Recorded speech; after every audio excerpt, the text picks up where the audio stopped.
call the February 12th, 2018 meeting, work session of the Portsmouth City Council to order. And Madam Clerk, would you call the roll, please? Yes, sir. Mr. Clark. Here. Mrs. Lucasberg. Here. Mr. Moody. Here. Ms. Simmons. Here. Mr. Smith. Here. Dr. Whitaker. Present. Mayor Rowe. Here. And Dr. Patton. Thank you, Mayor. Mayor, Vice Mayor, and members of City Council. During the January 22nd, 2018 Public Work Session, I presented the FY 2019 Strategic Budget Initiatives, introducing the FY 2019 budget overarching theme of economic development, with a focus on 4 strategic areas: education, workforce development, unique financing opportunities, and continuity in investment. During the City Council retreat on February the 2nd, 2018, there were 2 key presentations. Mr. Robert Moore, the city's economic director, discussed the overarching strategic budget theme, economic development. In his presentation entitled Access Portsmouth, the 4 focus areas of business attraction, business-friendly environment, infrastructure, and workforce development framed the discussion. The second retreat presentation, the Crawford Gateway Revitalization Plan, presented by Mr. Bob Baldwin, Mr. Robert Moore, and Mr. James Wright, provides an achievable plan for the redevelopment of the downtown quarter. The next steps of this plan will be vital for sustaining the momentum for private and public investment downtown and shaping the future of our city with smart choices for the expenditure of public funds and economic development strategies that will bring investment to help with our aspects of our community. On Thursday, February 16th at 6:00 p.m. in the City Council chamber, the Crawford Gateway Revitalization Plan will be presented to the public.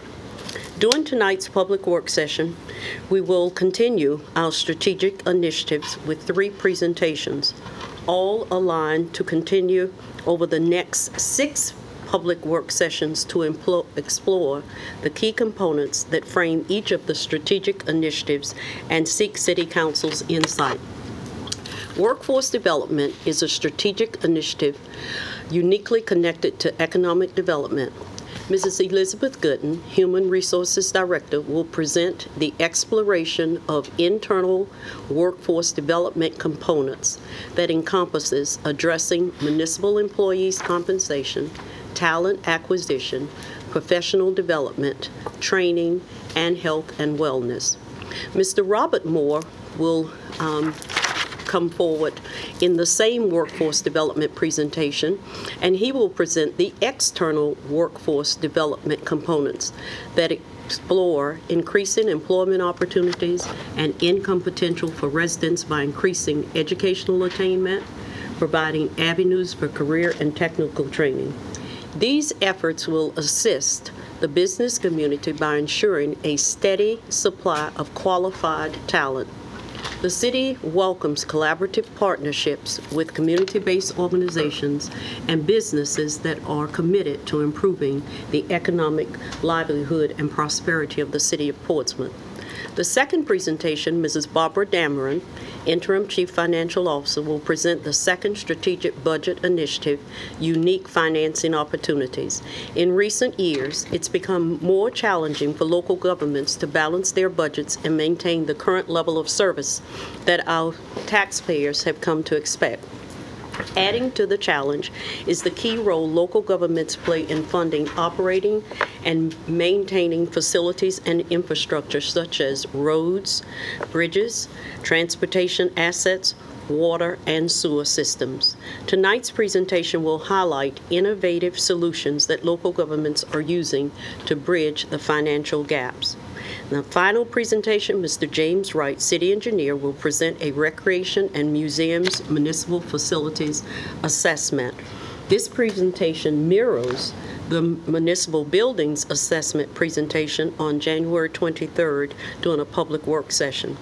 We continue to present challenges of maintaining aged buildings with insignificant recurring and costly maintenance needs. Such is true with the Recreation and Museums Facilities Assessment. We'll begin with Workforce Development, Internal, Mrs. Gooden.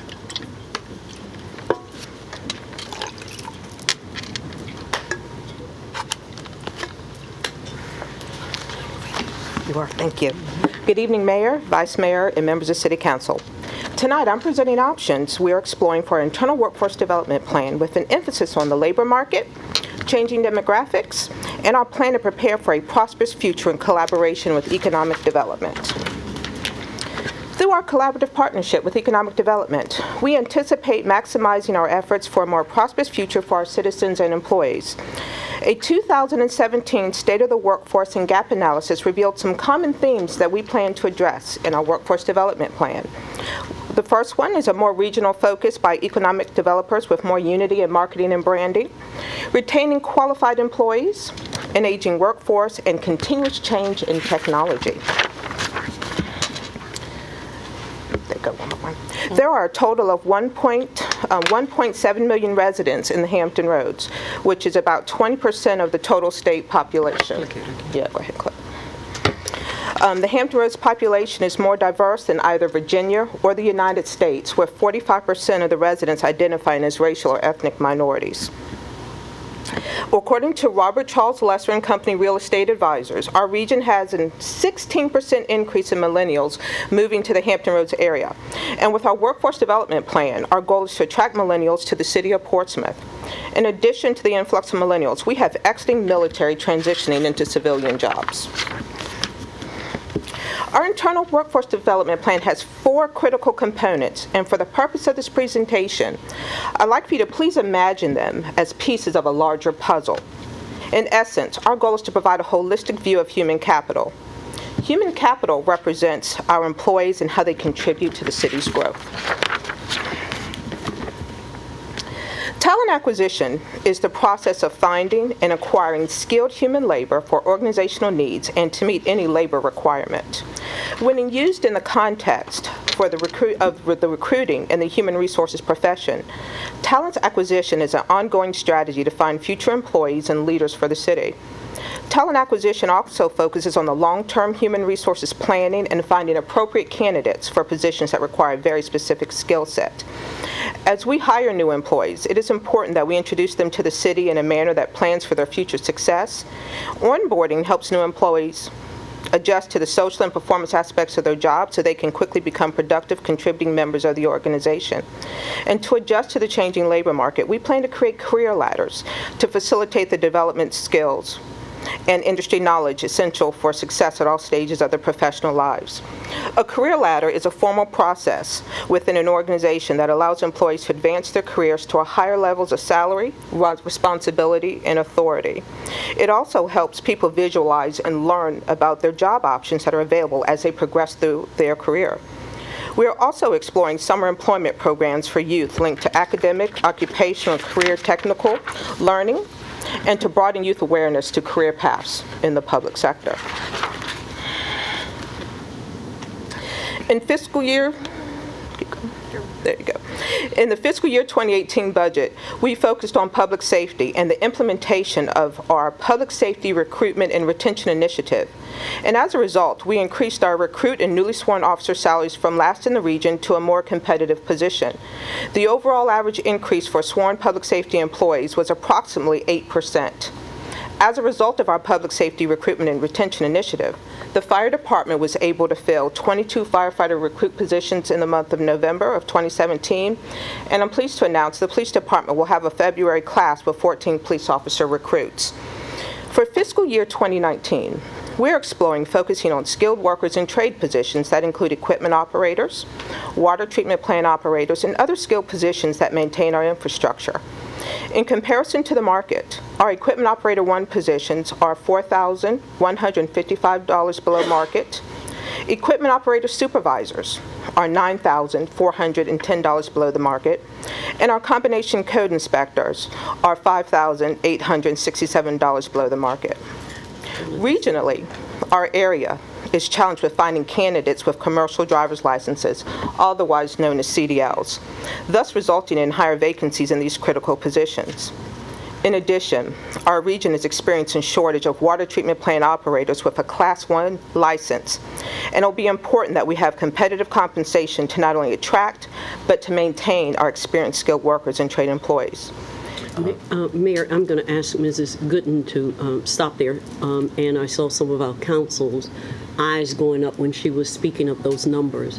But what Human Resources has been able to do is actually assess across the region, although for some time we have known that our equipment operator 2s and 1s that are fleeing the city and going to other surrounding jurisdictions, because if I'm making $14 an hour here, you have other cities that are paying for the same position $23 to $25 an hour. Although we encourage them to stay, those figures actually show how far in those areas our equipment operators, water treatment, and what was the other? Combination code inspectors. Those are 3 major areas that are critical.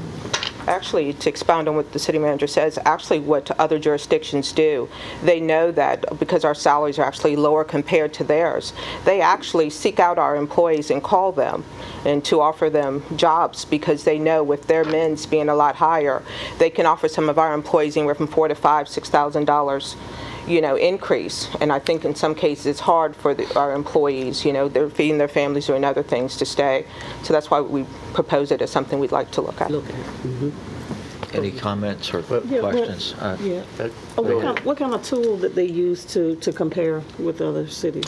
Actually, what we do in the regional cities, when I say the region, I mean pretty much the 7 cities around in this area, what we actually do to actually compare salaries, we look at the minimum salaries, the entry-level salary. That's what we use as a basis of our comparison. So we talk, only thing we do is every once in a while around this time of the year we meet, and we actually do internal surveys just to actually see where everyone is, and that's what basically our survey results actually indicate. Similar to when I came before you last year and we talked about public safety, and we shared that a lot of the salaries hadn't been increased in quite some time. The last time a lot of these positions that their men's salaries were increased was back in 2007. So you're talking about 11 years. What do we know what the turnover rate has been in those positions? I could get back to you on that, Councilman Moody. I could tell you more, so we have quite a few vacancies. And if we're comparing the entry-level rate, how about the total package? Benefits play a part in that. Mid-level, long tenured. I think it's important that we know, because we might be below on all the levels, which I wouldn't be surprised if we weren't, but I think it'd be good for us to know. Everybody okay? Yes, sir. Yes, sir. Yes, sir. As you adjust the entry salaries, have you accounted for any internal equity issues as far as those employees? Yes.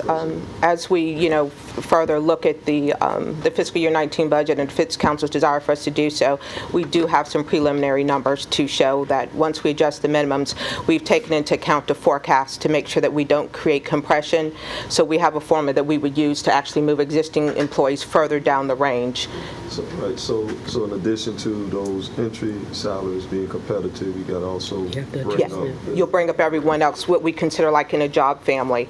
So we'd first bring up our equipment operator 1s, however many dollars we need to make to look at a good grade that's appropriate, and then we'd go to the equipment operator 2s, the 3s, the 4s, and in some cases we have equipment crew leaders, and in some cases we have equipment operator supervisors. So what we've done, we've actually done a whole analysis of the entire job family to forecast and be able to provide a dollar amount for that. And the last question, the 8% increase you mentioned for fire, Police and fire, yes, sir. Police and fire, was that across the board or? That was across the board I'm just talking sworn, so anybody, police and fire, was in a sworn position, their average increase was 8%. Yes, sir. At all levels? At all levels. That includes from entry level all the way up to our highest position outside of our assistant chief and our chief. Okay. All right. Any other questions? And Bill's asked for some information. Yes, we have that document. Okay, good. Okay. Yes, ma'am. One thing I just want to say also with all of those skilled trade positions, we also have to keep in mind with today's workforce and the federal requirements, the minimum levels that are required for employment, they actually require additional licensure and certifications that in some cases that maybe lots of times people didn't actually have before. For example, the DOT, Department of Transportation, they have certain regulations that you have to abide by in licensure as far as if you're an equipment operator, whether or not you have to have a CDL, a commercial driver's license, or whether or not you can operate that equipment. With that one, and that has to do with being on a public or a private road. Yes. Members of council, we have a lot of citizens who want or come to apply for jobs in those categories, but they have to have the CDL. And to get the CDL, you have to take a CDL class. It is offered at Tidewater Community College, but there is a cost for it, and there's a period of time. As Mrs. Gooden knows, there was a time, and we've talked about this, that we could bring entry-level like laborers or something like that on. The city offered the CDL class, and they would be given time, so many days a week, to go to the class, and that's how we built and got a good cadre of men and women that had CDLs. In fact, we had people at that time coming from other cities to be a part of our CDL classes.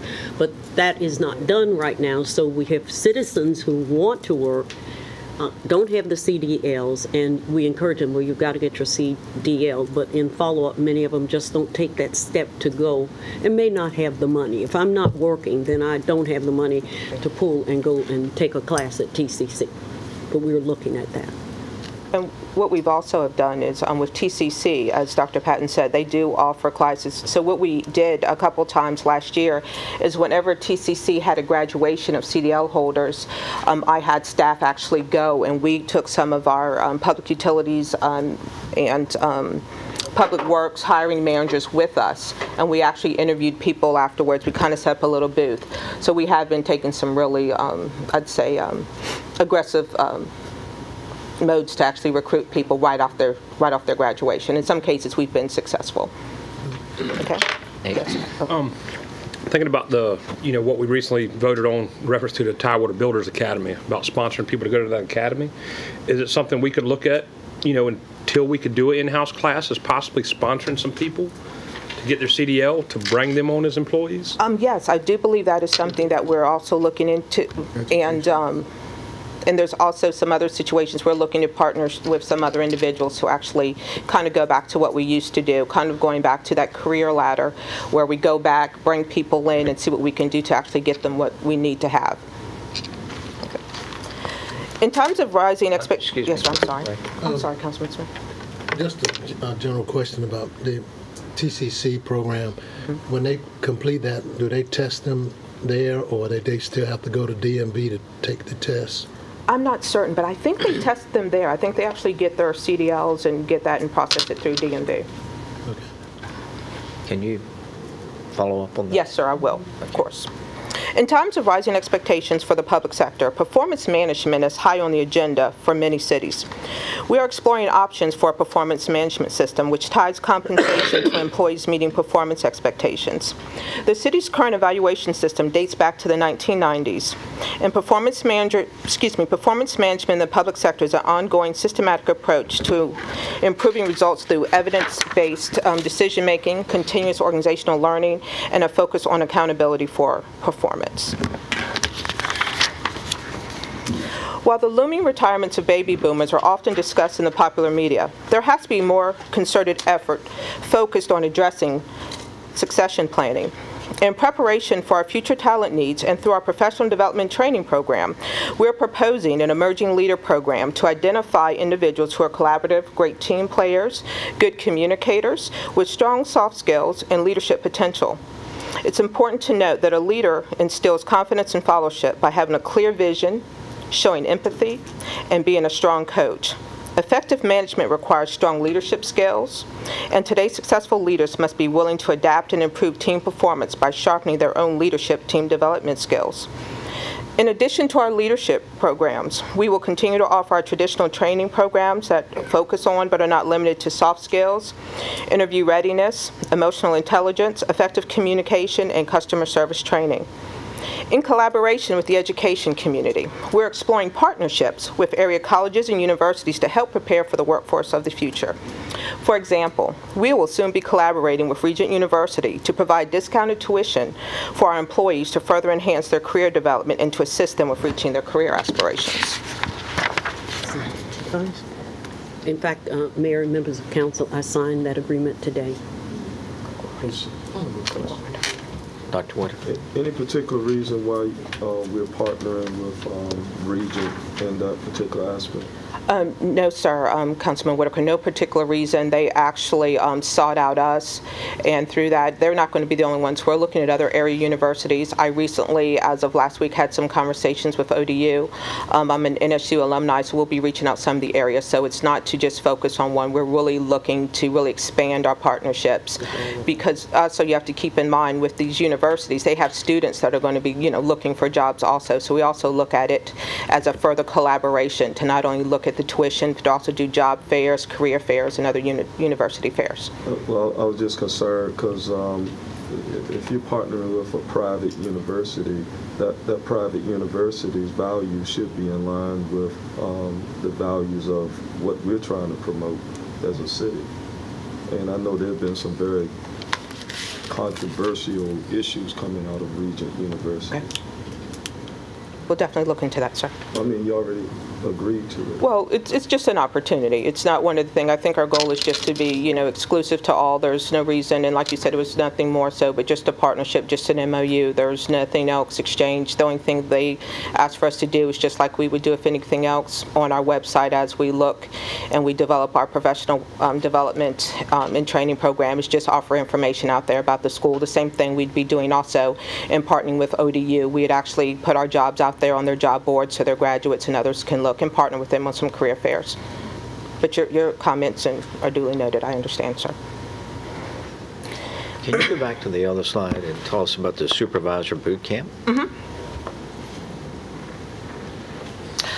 Supervisor boot camp. Really, years ago, we used to do what's called a supervisor's orientation, something that we actually did on a quarterly basis. We're actually really looking to revitalize that, to make sure that all of our supervisors are aware of changes in policies, to also help them with some of their leadership and soft skills and things of that nature. It's just kind of almost a new name of something that we used to call a supervisor's orientation.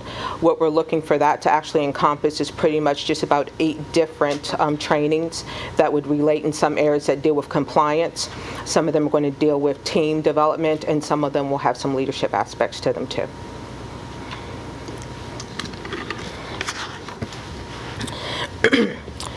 The city is paying approximately $20 million for medical coverage, and our focus on wellness embraces the concept that a healthy employee is a productive employee. We're exploring options to introduce paid maternity benefits beyond the scope of the Family Medical Leave Act to show our commitment to working families, long-term care benefits to help employees who serve as caregivers for family members. These benefits cover activities that are not normally covered by health insurance plans and/or Medicare. In addition, we're also exploring to extend hazardous duty pay to our full-time paramedics who work alongside our sworn public safety employees. We are also researching and exploring options for some type of in-house pharmacy for our employees. Some of our wellness initiatives will include something like a 10,000-day step challenge, offering fitness center benefits through payroll deductions, and a Wellness Wednesdays, where we'll have different wellness events in the city. And our signature event is to explore having an employee 5K run walk, something maybe through the downtown area, just to really, heighten everybody's interest to wellness.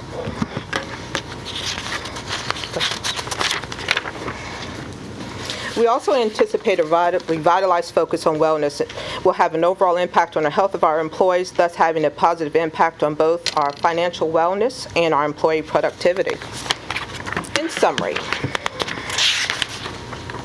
Our internal workforce development plan seeks to provide a holistic and future-focused approach by incorporating talent acquisition and management, competitive compensation, professional development and training, and wellness to place the City of Portsmouth on the forefront of economic development through our collaborative workforce development plan. Thank you. Thank you.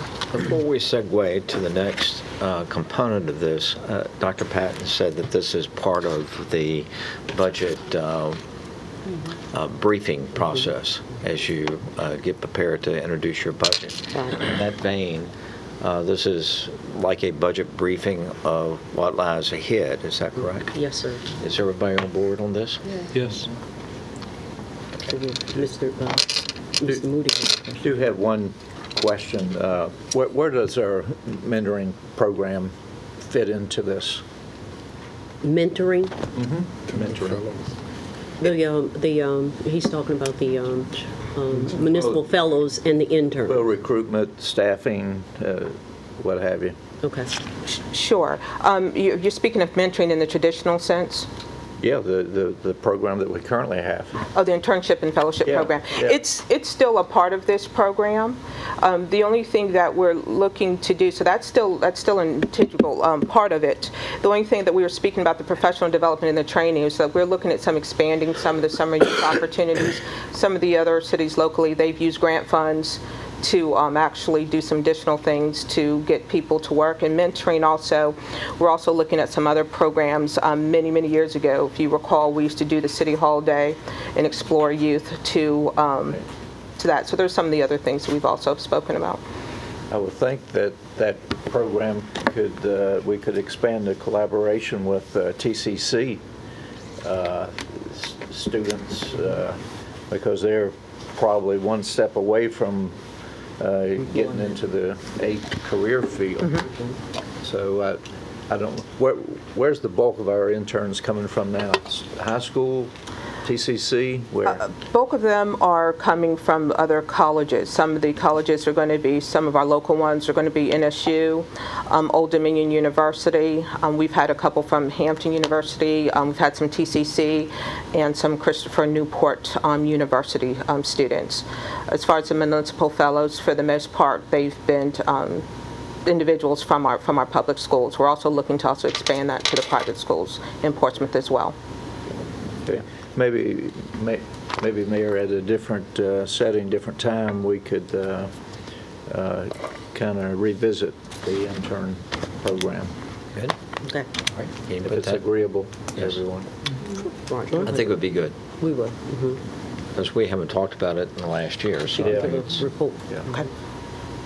Okay, thank you. Thank you, sir. All right, Mayor, we will call Mr. Robert Moore, Economic Development Director, that will talk in regard to external workforce development.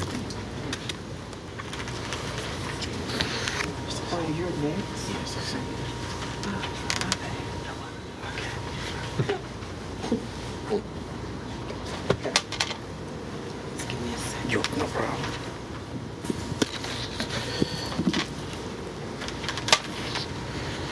You want to click on the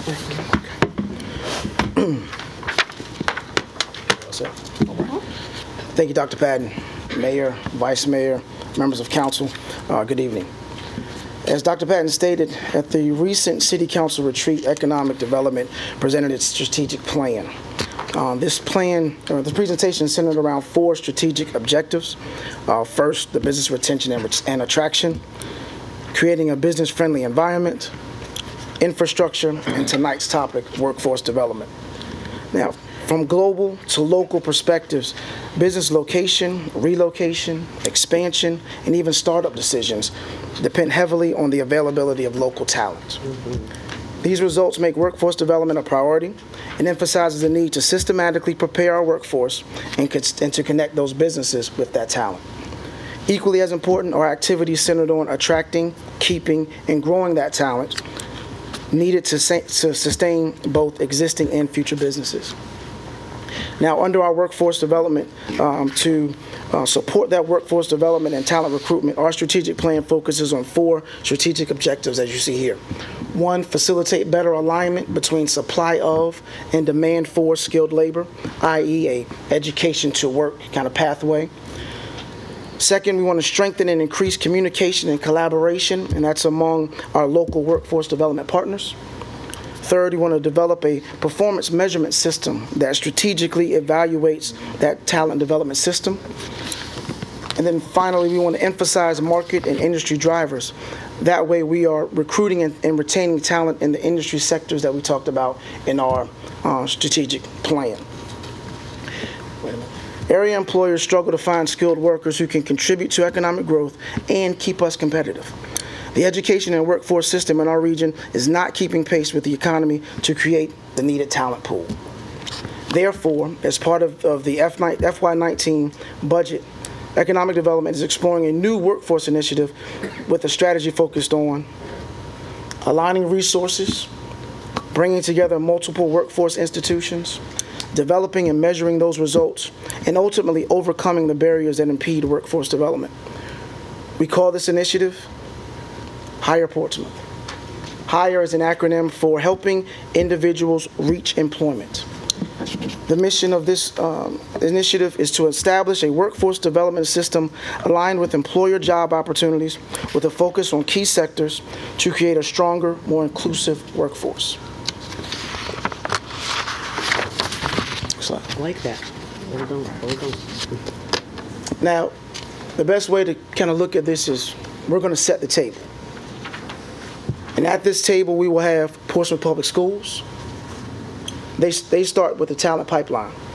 Then we'll bring in educational institutions. They provide the training programs. Then our workforce development partners, they provide the training dollars. And then finally, the employers. They provide the job opportunities. Now, the focus of this group will be in 4 areas. First, realign education and training. Education is the purest form of workforce development, and local employers enjoy the greatest benefit when the programs and certifications match their hiring needs. The region has done a great job in producing talent. The disparity comes about when we are not connecting that great talent to these great job opportunities. Next slide. We need to emphasize a more inclusive workforce. We need to improve communication on not only the available jobs, but what credentials and competencies are needed to obtain said jobs. We need to give employers better access to a greater number of qualified, diverse candidates, and we need to promote career information and educational opportunities for both our existing and future workforce. We need to advance incumbent and underemployed workers. Incumbent workers will play a central role in filling the gap that is created by retirements, and companies will need resources to train those incumbent workers. What we're finding is that our economic development partners, such as Opportunity Inc., have those incumbent training dollars specifically set aside for that. And what that does is it leads us to part 4, in which we facilitate paths to higher career opportunities. We basically see it as a pathway. You have a retiree. Hundreds of individuals retire every year. If we can then train the incumbent workers to move up into those positions, now opening the entry-level and mid-level positions, we can then go to the unemployed and the underemployed and move them into positions. We also have the opportunity to train those individuals, whether it's through, again, the universities, also with our economic development partners, to make sure that they are prepared for these jobs that will be coming through our city in the next 10 years. And we certainly have buy-in from a number of our workforce development partners. Again, I've already mentioned Opportunity Inc., Goodwill, Tidewater Community College, Old Dominion University, and as Councilman Clark stated earlier, you all have already started on this journey. As he stated, Tidewater Builders Association's Building Trade Academy is set to enroll 15 Portsmouth residents, and upon completion of that class, hopefully at this point the goal is to have them completing the academy by or before June 30, 2018. This could lead to actual job and employment opportunities for those individuals. Next slide. Under this initiative, we will regularly convene employers in these target industries to sit down at the table and work together. So finally, to facilitate this workforce development initiative, as part of the FY 2019 budget, Economic Development is exploring the creation of a workforce development specialist position whose primary focus is to implement, promote, and benchmark the results of this initiative. Stand by for any questions. Dr. Whitaker. I noticed in your model of using Portsmouth Public Schools as a vehicle of training and going into the workforce. Yes, sir. So I assume that they're coming out of public school and going into the workforce, then these are very low-paying entry-level jobs. But what we're looking at is not just the hands-on or career and technical schools. We're looking at, we want to make sure that from the start of high school, these individuals know, the children that we have in our public schools, know the opportunities that will be available to them or should be available to them when they graduate. Should they go on to just going straight into the workforce, or do they need to be prepared and have these other credentials to go on into a secondary education or an additional post-secondary education? I apologize.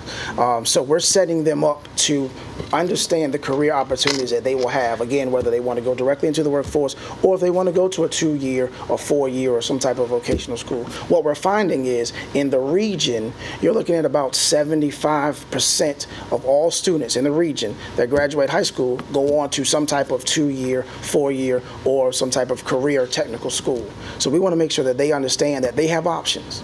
That's because I thought I understood you to say you were bringing employers to the table. Certainly. That would be a partnership with the school system providing the training, education, and then they would transfer from high school into the workforce. Yes, sir. On that slide, it actually stated they are the start of the pipeline. They are not just the pipeline. They are the start. So if we have individuals that are, again, we can reach coming right out of high school. We have those individuals that are coming, that we're hoping to attract back with, in partnership with Ms. Gooden and the Human Resources Management team, to retain that talent that's coming out of college, that's coming out of our fellows and our different programs we have here. So that is just the start. We can also do the rapid response as part of that as well. So when we have those individuals that have skills, again, whether they do a dual enrollment at TCC.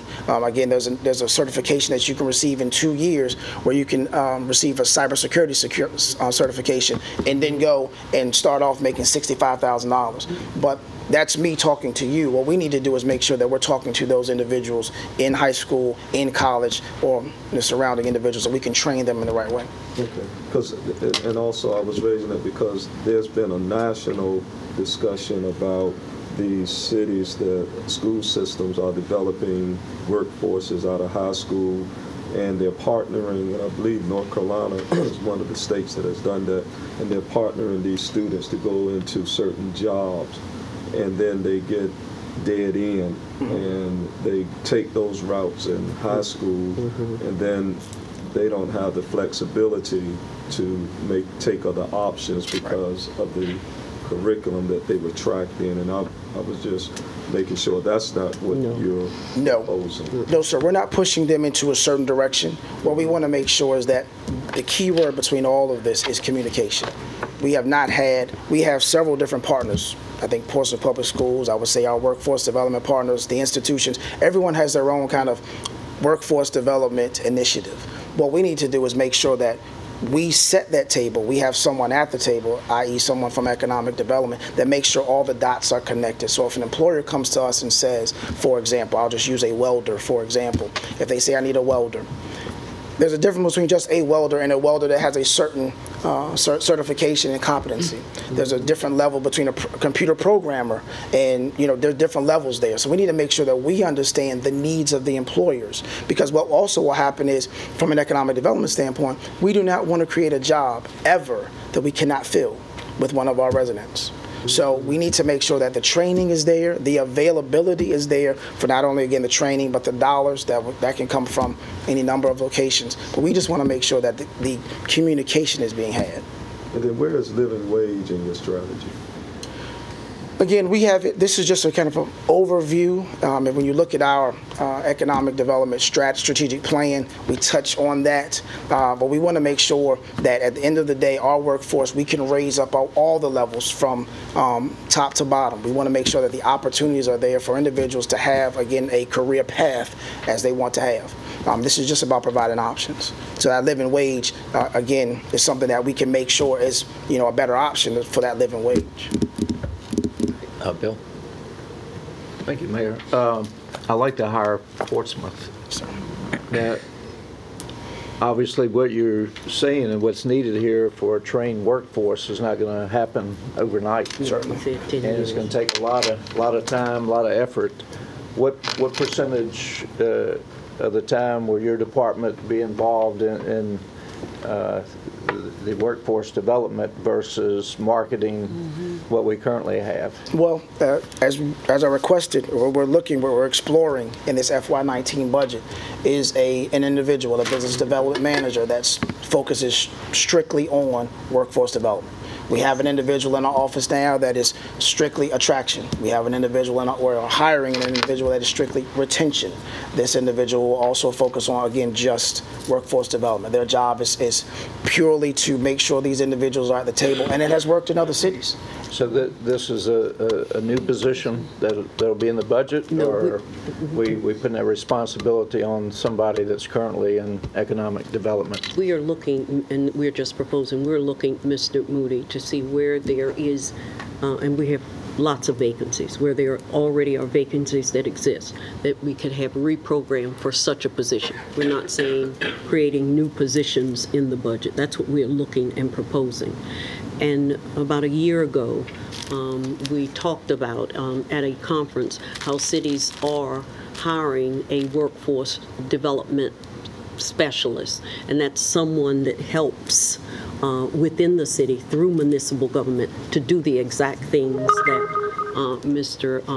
Moore has proposed. So we're looking at how internally the many vacancies we have, we could create something.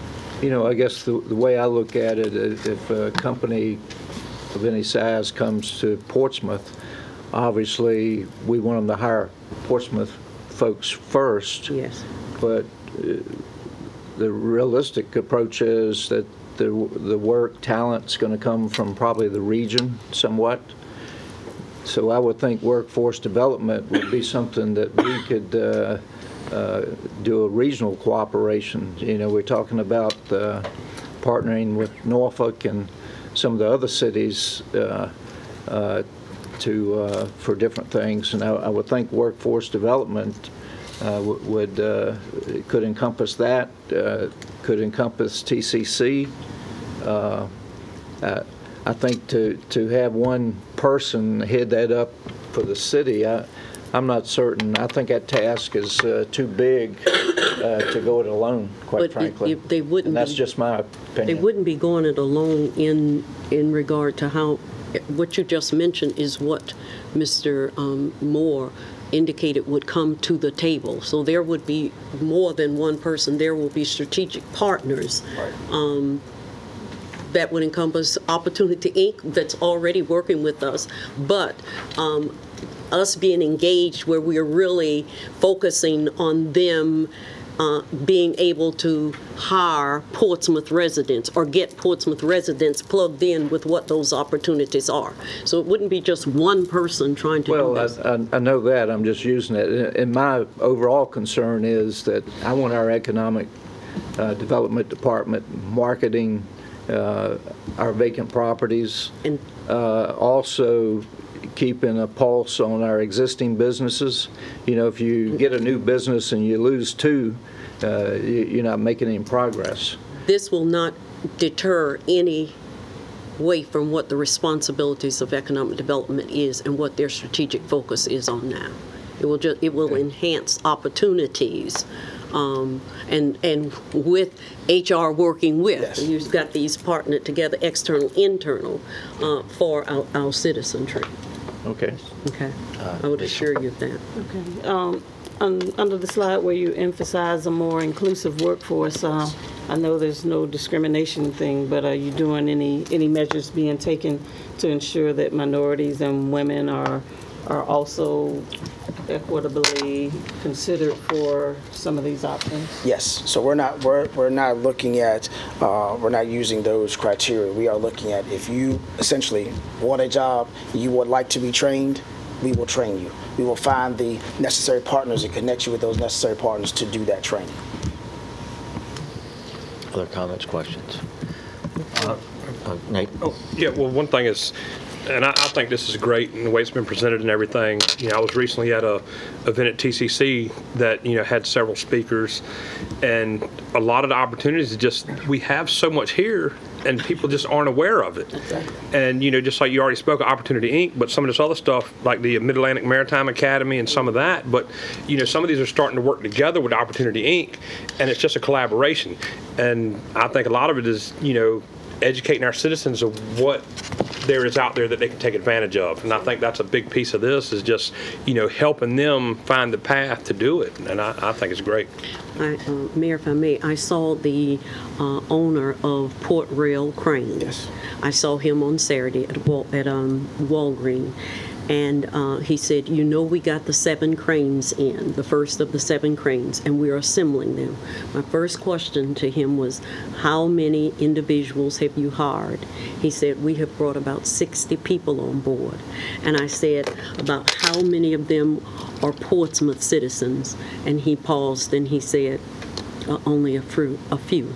Well, this kind of what we're talking about will get into Port Rail Crane and get schools tied with Port Rail Crane, because those individuals that get that training and learn how to assemble those cranes are making $60,000 and $70,000, and these are young men who are 23 and 25 years old. So, as he said, you know, a lot. Well, he didn't. You remember he said he didn't really go off to college, but he learned.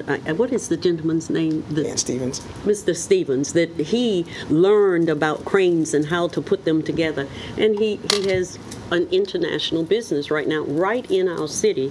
And he said, Dr. Patton, we really need to sit down, because he talked about opening an academy where kids could come out of high school, those who wanted to learn it, and go through the academy. Then they get all of the clearance for the port, and they could begin to work and learn. These are trades that will take them through the rest of their lives and increase in monetary value. So this is the kind of what could happen with what we're speaking of. Robert, Opportunity Inc. and its counterpart on the peninsula did a gap analysis study last year. Yes, sir. Not to test your memory, but anecdotally, what is the gap in Portsmouth between jobs and potential people to fill those jobs? What areas? Well, again, Trades. The trades would be, not to test my memory, but the areas would be in manufacturing. The areas would be in the technology. So again, that kind of cybersecurity, technology-based employment. What they consider to be the actual trades, so the welders, builders. I can tell you, individuals that want to, if you went out now when you wanted to have a house built, it would take a lot longer now than it would before, because there aren't as many skilled tradesmen to go out and build these homes. And that's not saying that, you know, individuals should go a certain path or not, but that's just the way society is right now. So there is a large gap. We have, and as I stated, the region as a whole, we're talking all 7 cities, both sides of the water, do a great job of developing talent. Problem is we don't keep the talent here. And most of the time that's because the talent is looking on the internet or somewhere else, and then they find out, oh, I can go to Charlotte, or I can go to Atlanta, or I can go to DC, and those same jobs are here. We just need to make sure they know that they're here. And that's what our office is looking to do, and make sure that we facilitate those conversations. And also know that for that individual who needs that training or wants to have that training, there are training dollars. We just had lunch with Opportunity Inc. just the other day, and they stated, I have $125,000 for incumbent workers, just incumbent workers. I can retrain individuals on the job right now. The other way that this is also beneficial is companies are always now trying to keep up with the times. So they have to change their processes. So when they change their processes, now they have to retrain their individuals on these new processes. You can go to companies like an Opportunity Inc. who come to us consistently and say, hey, let us know who needs training. Well, the problem is if we don't know who needs training, we can't make those connections. But if we can get everyone to the table, just like we're sitting here today, and talk about those things, you need this type of employee. Okay, tell me everything this employee needs. Give me the job description. And then I'll tell you what training we can do. How do we marry it up? Bill? How about VIT? Be interesting to see how many Portsmouth people actually work there. We can get that information on, and also the job skills required. Certainly. And I would think they would be one of those seats. They would certainly, and they would fall under the workforce development partners because they're having cranes delivered left and right at this point. Ray had his hand up first. Yeah, getting back to, I guess, what Bill's point, that person that'll be in your office will be kind of delving into workforce development. They're going to be just working with other players, because I think that's what, and I would agree with Bill. They aren't going to actually try to maintain and try to be a one-man show for workforce, but they're just going to be parts of regional and a lot of organizations already. Yes. Certainly. Because there's a lot of private individuals and companies that do workforce development, and even some cities with the money have big departments for workforce development, but we're not trying to go there. No. We're going to stay, again, on our strategic plan. Workforce development is big because, again, when we bring in these companies, the first thing they ask now are how many of this type of employee can I find within 45 minutes, a 45-minute drive, because that's the average that people would like to drive or are willing to drive. The average commute in Portsmouth is only 26 minutes. So if we can connect those individuals, we need to understand what they need. Previously, I traveled to Germany when I worked in another locality, and the first thing the individual asked me was, how many of this type of engineer can I find within an hour's drive? That's all he wanted to know. He didn't care about the site. He didn't care about where it was. Because, again, employers don't look at, when a company is moving from one place to the next, when they're looking to land, they don't see lines on a map. True. They just see where the talent is. So if we can say that we have the talent, we can train the talent, we can create it, that gives us a competitive advantage. And then especially if we're focusing on our target industries, which we know, the VIGs, that maritime and logistics, we know we have an advantage in that. That's what we should be focusing on and making sure we at least have that partnership and are talking across the table. The mayor and I just met with a number of economic development individuals at the port a few weeks ago talking about this exact same thing. The port is getting larger. It's expanding. We all know this. But that means also more job growth and career opportunities. Dr. Whitaker? Well, and, just further on this, talking about the building trades and all that, that's not just something that's regional to us. That's across the country. If you watch a lot of times I watch This Old House and some of these shows on HGTV, and the city of Baltimore has a program similar to, what Tidewater Builders Association is doing. And they have kids in there in some of the episodes that shows them learning different construction trades and everything. And, another thing I listened to, there's a plumbing company in Texas. And what they have done is there's a lot of military installations in Texas. And when these individuals are separating from the military, which that's very similar to us, yes, teaching them one of these trades so they can step right out. And if you listen to a lot of these people that teach these classes, it's not about having prior experience in this area. Basically, they'll tell you, we just want somebody that's going to show up on time and show up to work every day. We can teach them the rest. And, and of course, we're doing this to help all of our citizens in the city, but it's also regional because we could train every welder here, and that's great because of the maritime industry, but, some will go to Norfolk Naval, some go to BAE, some might go to Newport News. But it is a regional collaboration, but at the same time, if we can teach our citizens, they might not end up working physically in the city, but they could still be our resident working Newport News and somewhere else because, listen to that individual talk at that event I was at, there's so many opportunities. And, for somebody right out of high school to take this opportunity, that entry level, it was pretty well paying for these entry level jobs. And I just don't think some of the kids are aware that that's an opportunity. And if we can just focus them and line them up on that, I think it'll help a lot of people out. Just curious, have you assessed the cities as far as that have VOTEC schools, that their high school students actually attend VOTEC? There's information out there. I can tell you we're still reviewing that, but there is information out there. Well, I was just curious if if you've reviewed like which cities actually have VOTEC programs and how those programs are tracking students into those different career opportunities that you're talking about. And so, and they also have access to community college programs, Yes, sir. like we do, but Yes, they sir. have VOTEC programs in addition to that. I'm just curious if that's been a discussion as far as looking at VOTEC opportunities. Dr. Powell? I did have a discussion last Thursday. Dr. Brace and I meet on Thursdays. And we were talking about TCC. And I can remember when we first, the city council of late 90s, when we were talking about building a TCC, talked about the importance of Portsmouth students being able to have access to the programs that would be a bridge for vocational and technical education. And the city spent about $16 million for developing multi-building campus.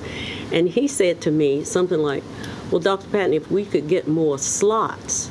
And I said, what do you mean more slots? And he said, well, we only have a few slots for each of the trade areas. And I said, well, who made the determination of how many slots Portsmouth would get? And he said, well, that's before my time. But I said to him, we need to look at that and as we deal with budget and find out, actually, what are we getting for our students at TCC? If you only have 10 slots, then you're not getting a whole lot of students for all that we have put in building a workforce campus. And that is exactly what the campus is described as. Tidewater Community College Workforce Campus. So he agreed that is something we need to look at, because you would think that we would have a good number of slots in every HVAC, welding, and everything for the money that we contributed. Who limits us to? That's what 10 slots? he couldn't answer that, and I couldn't, and we said this is something we will look at and be able to make a determination just how we go forward with it. That's limited by the budget. How many slots you're paying? No, not by budget. These were when we talked about building this campus, there were to be automatic opportunities. It wasn't dealing with pay. That's why we were putting up the money to build a campus that would be an automatic, that Portsmouth Public School kids could be a part of those vocational, well, it's not vocational anymore, career and technical programs. And he said, we have 10 slots that they give us. So there are the slots, but 10. Right, but I'm saying if it's over that, doesn't that become? Well, we should be able to negotiate and talk about us getting more. Yeah, and the other thing too, and that's why I was asking about $16 million. the VOTEC programs, because with TCC, you have to qualify to attend TCC. Those VOTEC programs, those students are high school students. Yeah. With Tidewater, those are students who have met the entry requirements to attend Tidewater. We're going to look at that document. There should be. I could be able to go if I'm interested in it. I'm finished. I think Dr. Whitaker's got a good point about any survey, particularly of Virginia, of vocational training facilities, What cities have their vocational. impact. And if you search the literature for that, Yeah, we can get that. And you said the Lisa impact. and then Nate. And I know this is going to go into the budget, but do we have any idea about how much, what kind of cost it's going to, put on us as a city? Is it something that we implement along the way? Do we, start with a job fair? How do we We aren't disseminate there the yet, information? Councilwoman. We're just at the beginning stages. Just at the baby stage. Right, we'll be able to answer those questions. Yes, sir. On the vocational technical school issue, what I'm raising is that those cities locally here, not I don't know nationally, but I know locally there are some VOTEC programs in some cities. I'm not exactly sure which one. Those cities have access to community college programs just like Portsmouth does, but there has been some benefit evidently to having an independent VOTEC school. And I was talking about Virginia, not the nation, because of the fact that we have that relationship with community colleges, some 23 of them. So Good point. Nate? Yeah, two things. One, it's kind of, I agree with Dr. Witter saying about Tyra Community College, but I did hear something at that event I was not aware of. It's something new they're doing is, before you had to, have your high school diploma and, take all their entrance exams and all take class, but some of that, they're not doing that anymore. Some of them, they're bringing the kids into classes and assisting them to get their GEDs while they're already going to TCC. So some of that gap is being bridged, which is, it's a good thing because it allows more people to come to it. And then, thought on the vocational, which I think that's a great idea, but, it goes back, we're always talking about regionalism. I think maybe some of our neighbors, the schools and the jurisdictions next to us, maybe we could collaborate, because if one city has a good, let's say, welding program, instead of duplicating the city, maybe one city would host this technical trade, the other city would host the other, and maybe we could trade students back and forth. That way you'd have enough kids in one specific class that you might not get out of one school system. Because, it's like, I always refer back to, when I was at Norcom, there were so many trades, but nowadays you really couldn't justify having a class because you might not have enough students sign up to take that one class. So maybe we could, rotate our students together and work together instead of duplicating efforts, and that would be good for everybody. And members of council, it's now called career and technical education. We don't use the word vocational education anymore. We should also look to the private sector for certification programs and apprenticeship programs as well. A lot of companies have those available. They don't necessarily do a good job of advertising them, but there are some out there. I think Norfolk has had the longest standing VOTEC. That's how it started. Yes, it did. I know. I've been corrected several times. They've had the longest system. running one that I know of. Yes. Norfolk has. Right, it's an older one. Mm-hmm. As you work, we'll do and the picking research. up on these comments, as you work with Doug Smith, the city manager in Norfolk, can you look at how we Yes. can collaborate? Yes, I shall. In that vein? Yes. Everybody on board on that? Right, okay. All right.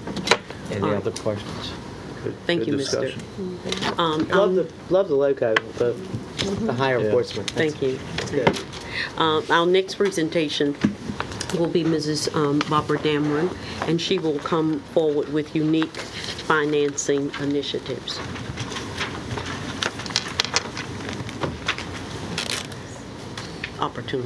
Unique financing opportunities. We're having a good discussion.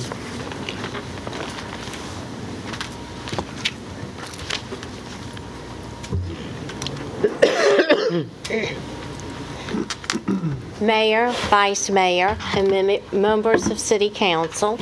As Dr. Patton mentioned in her introduction earlier, in recent years it is becoming increasingly difficult for governments to maintain service at levels in operation and at the same time fund routine maintenance and construct assets. Tonight I want to share with you various means for meeting financial funding that local governments use, and in some instances I'm going to remind you of times when Portsmouth has used these options in the past. Public-private partnerships, known as P3s, are contractual arrangements in which governments form partnerships with the private sector to design, build, operate, maintain, and finance infrastructure and facilities. There are many different types of P3s because each of these 5 components or elements of P3s can be combined in just about any combination you desire. You can design and build.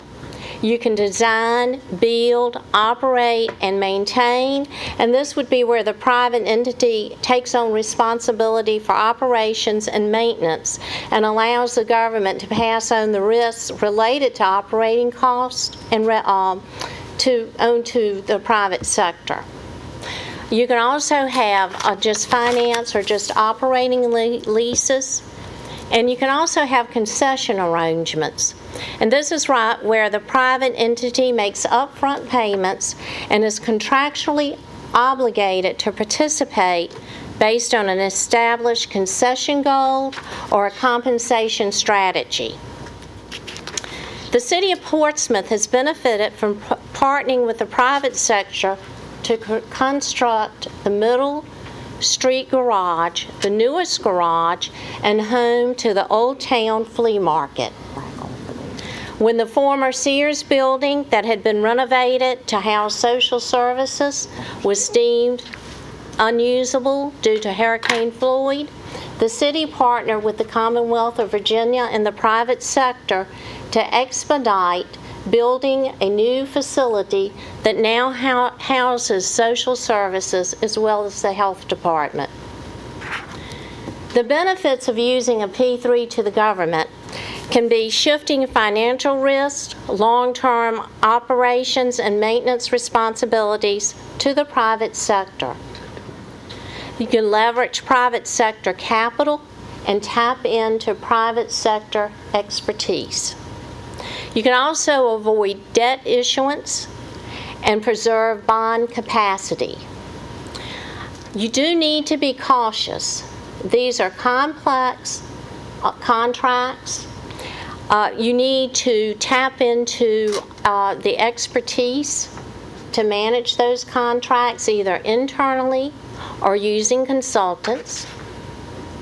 You can lose some public control and flexibility. And it takes a huge amount of effort to monitor these contracts. You also need to avoid or manage the scope of the project.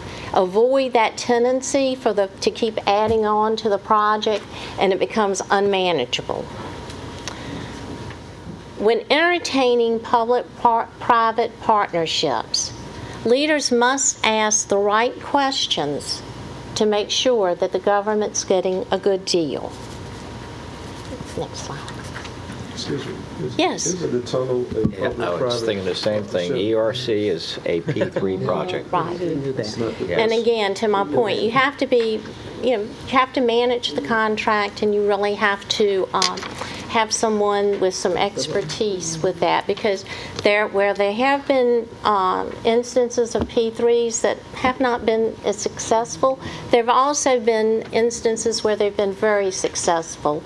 And it all lies in being able to manage the contract, having the expertise. And again, as I said, the leaders need to ask the right questions to make sure that they're getting a good deal for the government. So what's unique about the presentation is unique.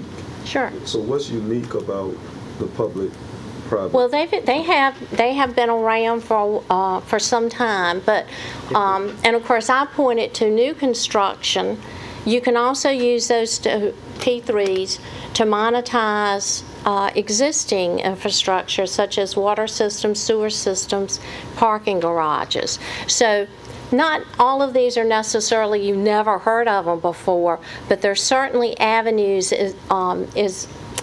frankly, since the economic recession, it's just getting increasingly harder to finance the assets that a government needs.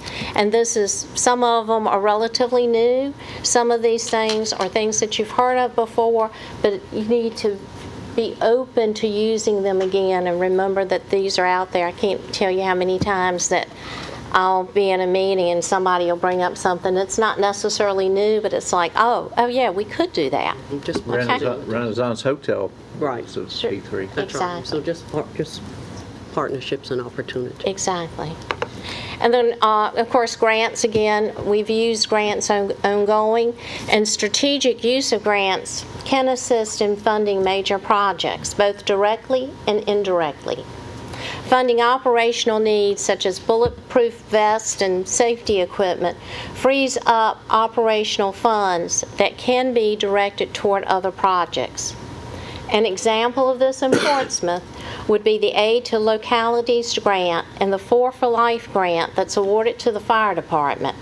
And these grants are used to fund the purchase of equipment, supplies, and materials, and even to train firefighters. Federal and state grants have traditionally been a major source of funding for local infrastructure. However, it should be noted that federal and state infrastructure grants have been less stable and predictable in recent years, and it makes it hard then for local governments to do long-term capital planning.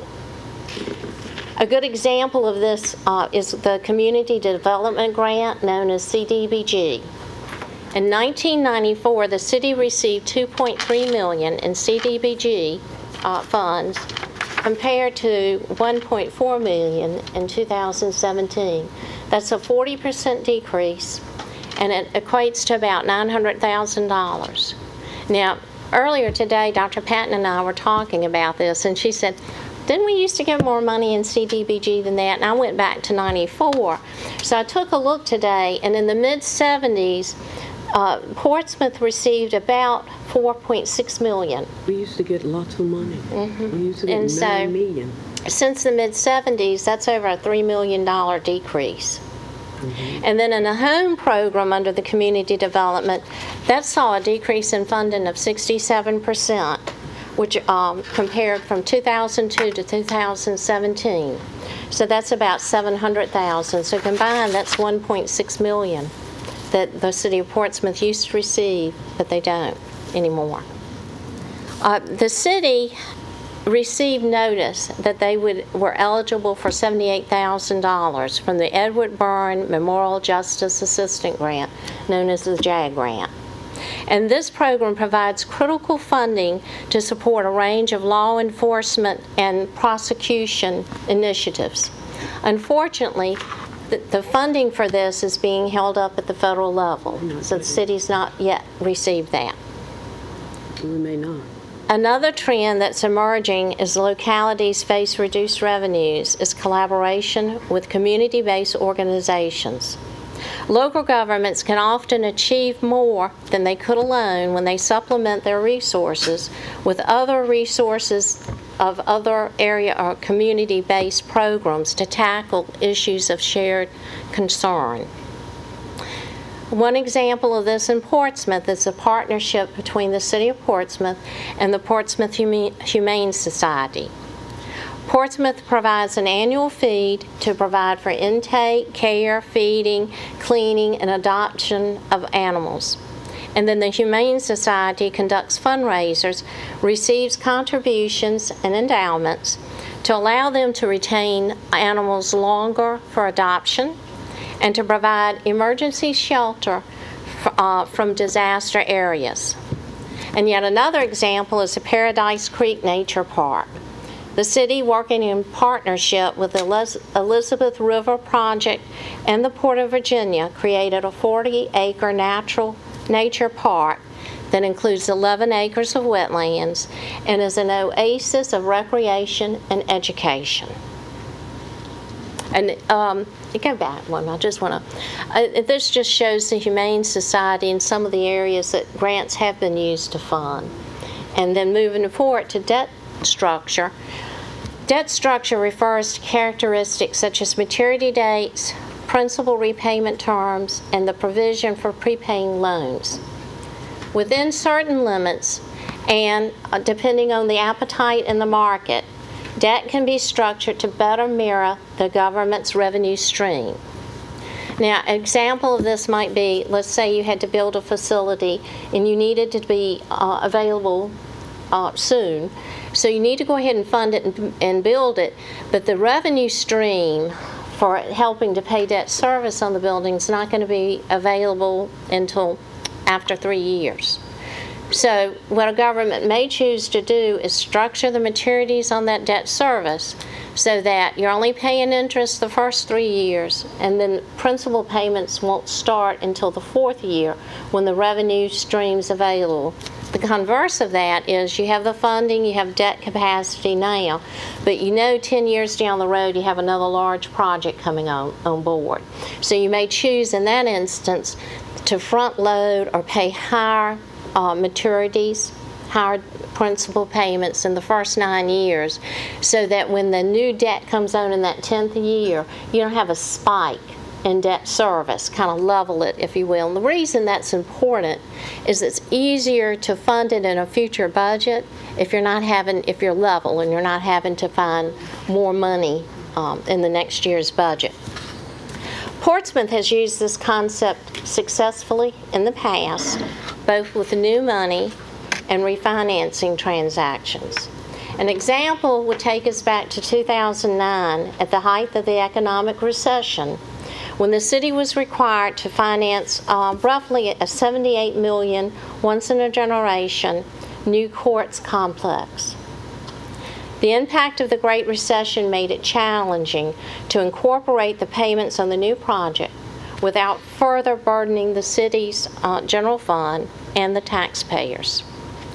To solve this problem, the city, with its financial advisors, created a multi-year funding approach whereby debt service was layered in as needed, or debt was issued and layered in as needed, in an effort to prevent putting further strain on the general fund. As a result, the city was able to finance this very large project while maintaining their financial strength, strong fund balance levels, and in turn, maintaining the city's high credit rating. The P3 project, too. Yeah. And so this slide on the left shows just kind of a traditional, if you fund the debt traditionally, and you can see above the red line you have some peaks there. And then the right side just shows you can level that in, makes it easier for budgeting. And then in the out years, you've created some capacity for new debt without really increasing that debt service level. Okay. The city's unassigned fund balance has been a critical strength of the city and is one of the single most important financial measurements in the eyes of the rating agencies. As such, we would caution council that using unassigned fund balance for one-time uses is possible, but only after careful study of the impact such use may have on the city's credit rating and future financial strength. As you're aware, the City of Portsmouth has unassigned fund balance that exceeds its policy of 15% of revenues. In fact, as of June 30th, 2017, unassigned fund balance was 25% of revenues. Using part of the excess reserve for one-time capital needs is prudent. But again, I will caution care needs to be taken to make sure that an adequate and ample cushion over and above the 15% minimum is kept intact for uncertainties that governments now face. And those uncertainties can be anything where additional unfunded state mandates to new regulations or accounting standards that require a financial wherewithal. And in fact, just today, the President of the United States, President Trump, unveiled his federal infrastructure capital plan to the tune of $1.5 trillion, which is not currently funded. And there's talk of passing that on down to the states. And to local. And if that happens, there will be an impact to the local governments. So looming on the horizon, and that was something at one of the economic development forums was discussed, the tendency moving forward for the federal to push to the state and the states to push to localities. Maybe we should leave now and go to Congressman Scott's again. States have been doing that for a while. For a while. Yeah. But, you do. Especially in Virginia. But when we look at, well, that was, let me get my sentence together. That what was presented today kind of made shock to local governments and I'm sure state governments to say this is not funded, but we're going to be looking to the state and then local governments for this to happen. In addition, both social services and behavioral health care, as we had our meeting today, are continuing to call to our attention where the state, well, federal, you know, is cut out. State is cutting out, and it is going to be sometime real soon. They're going to begin to look at Medicaid coverage and that will impact a large portion of our citizenry. That will trickle down to how will local governments be able to assist with these costs. Okay. They are coming. What level is that fund? She said 25% of revenue. Unaccounted.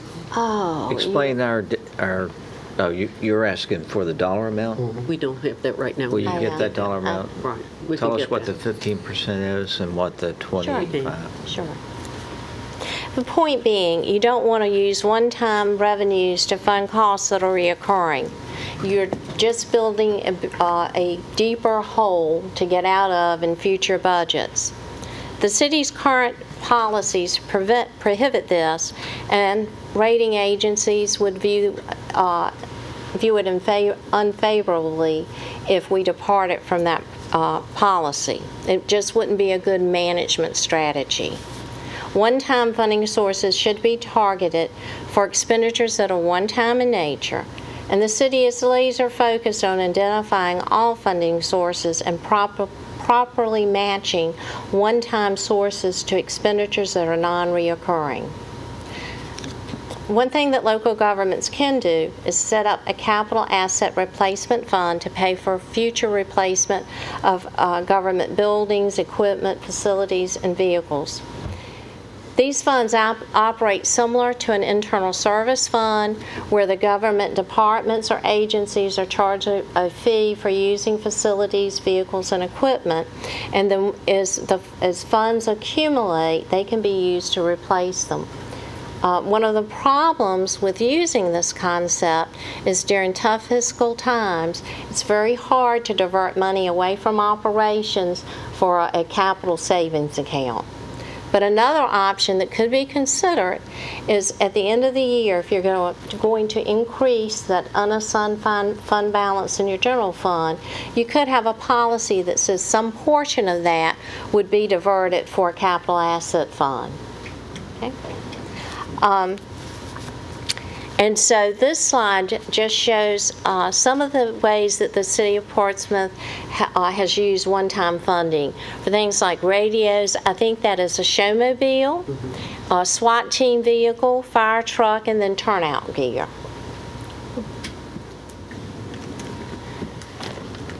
When looking to fund government activities, two of the first questions asked are, what is the increase in the property tax, and how much debt capacity do we have? And these questions make sense as property tax revenues are usually the major source for funding operational activities or pay-as-you-go capital funding. And then, of course, there are legal restrictions on the amount of debt that you can issue.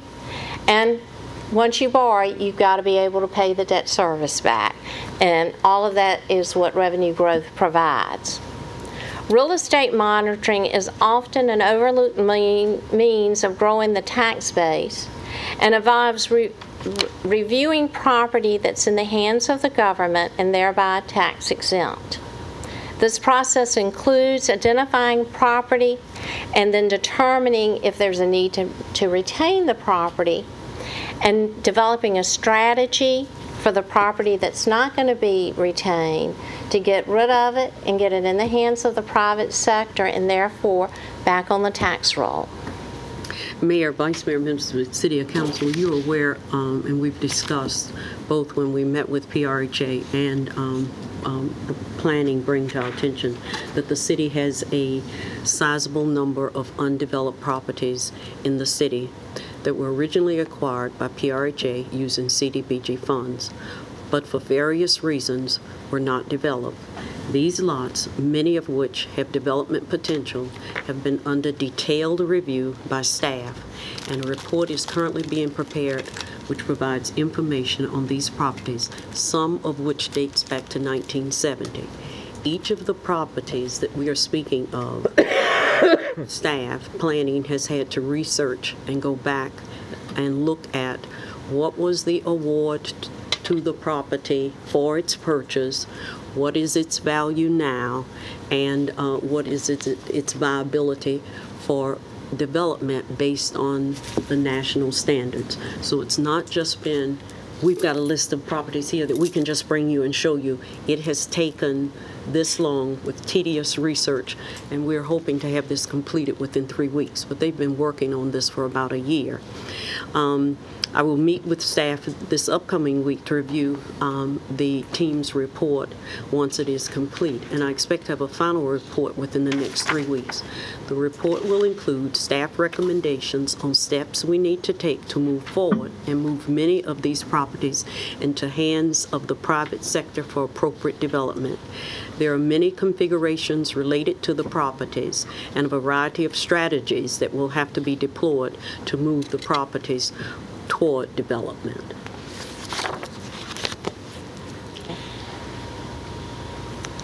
Many localities dedicate revenues for a specific purpose.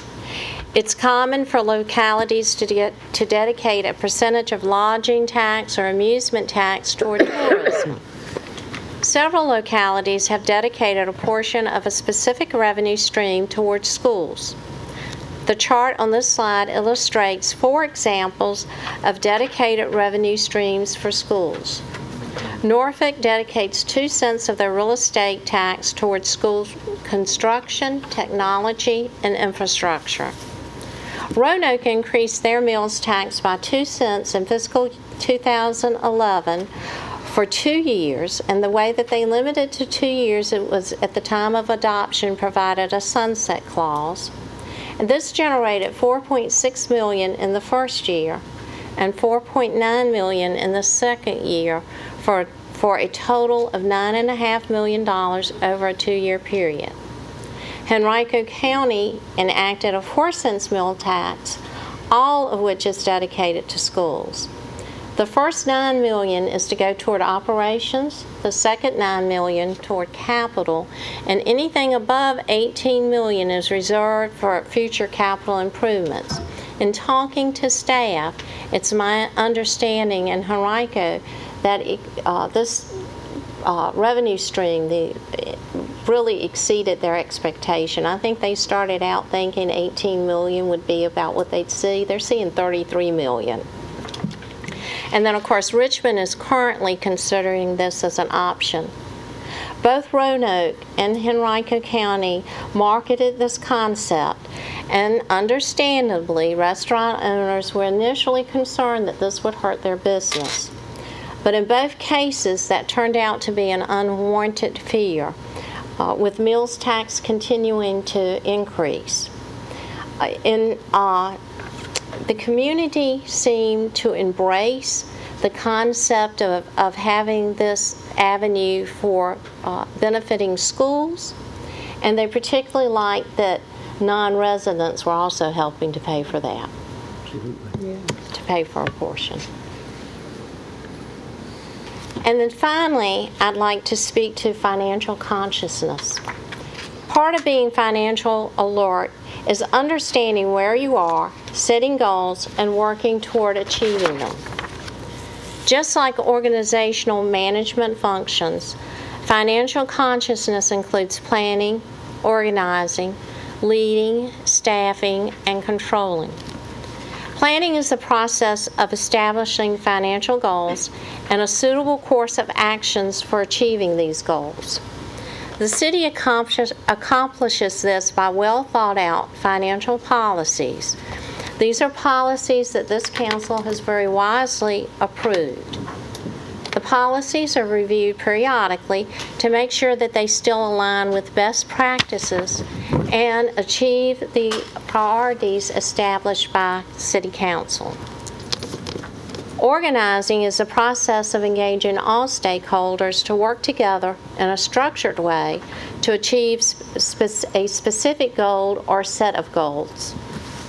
Leading is the process of directing goals, while staffing is the process of enlisting qualified personnel to aid you in reaching set goals.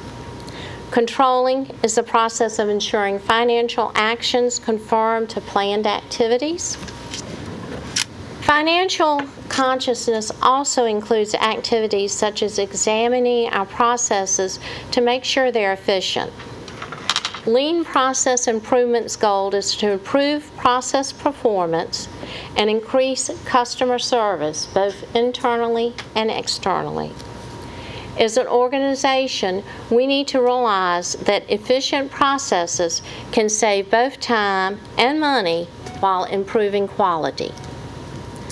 It also includes multi-year financial planning. In fact, rating agencies now expect that local governments with credit ratings as high as Portsmouth to incorporate multi-year financial planning into their budget process.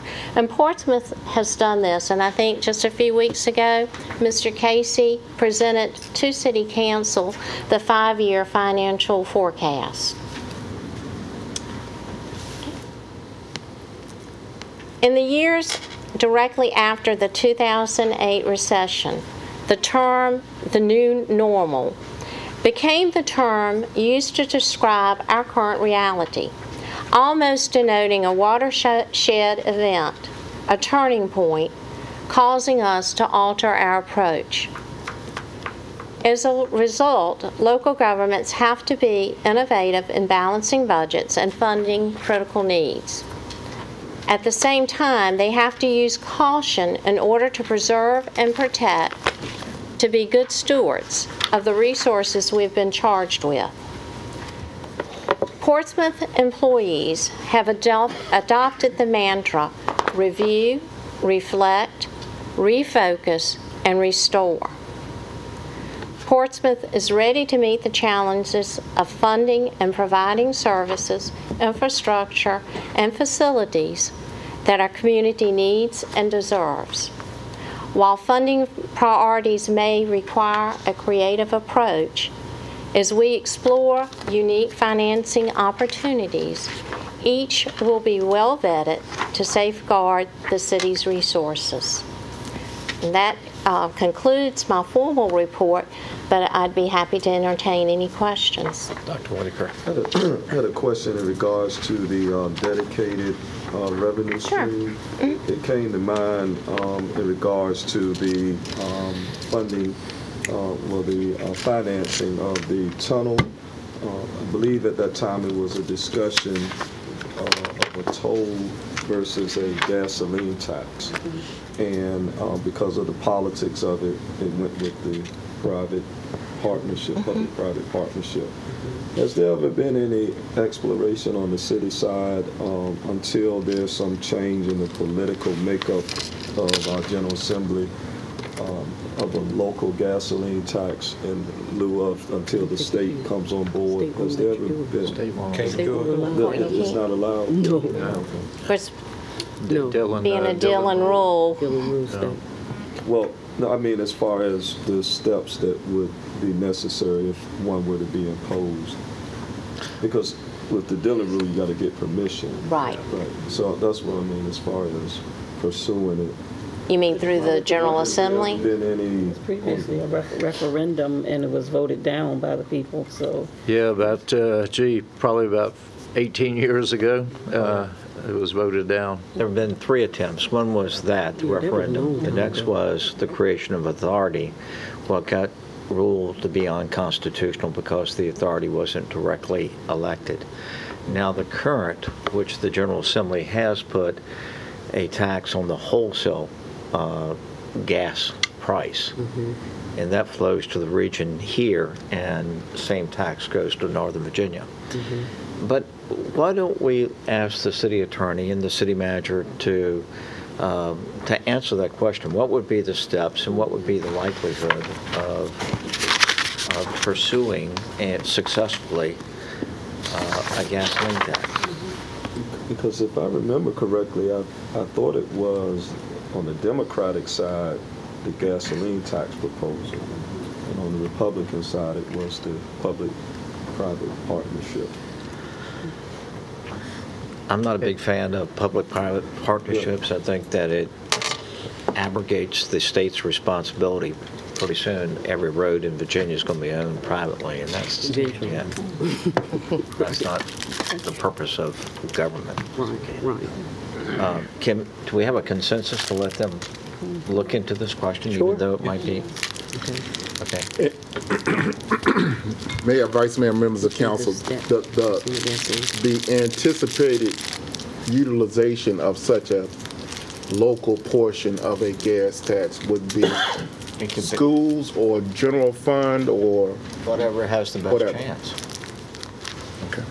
Whatever has the best chance. Yeah. Right. A passing. Right.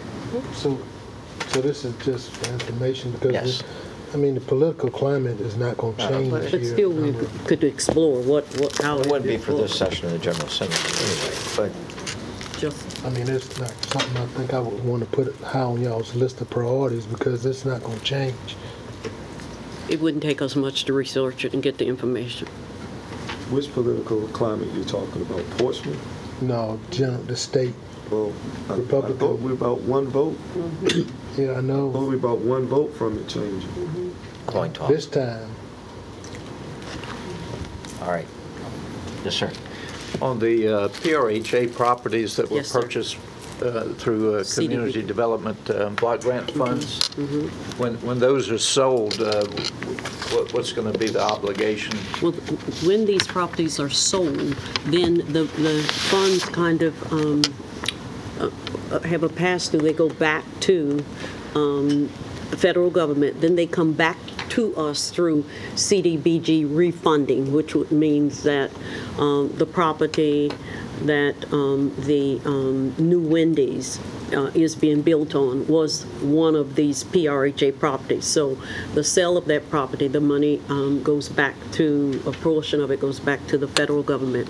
And then in the allocation that we should get back for the 2019 budget consideration would include the money or the amount that it took to sell. I mean, does the government keep HUD keep the original purchase price?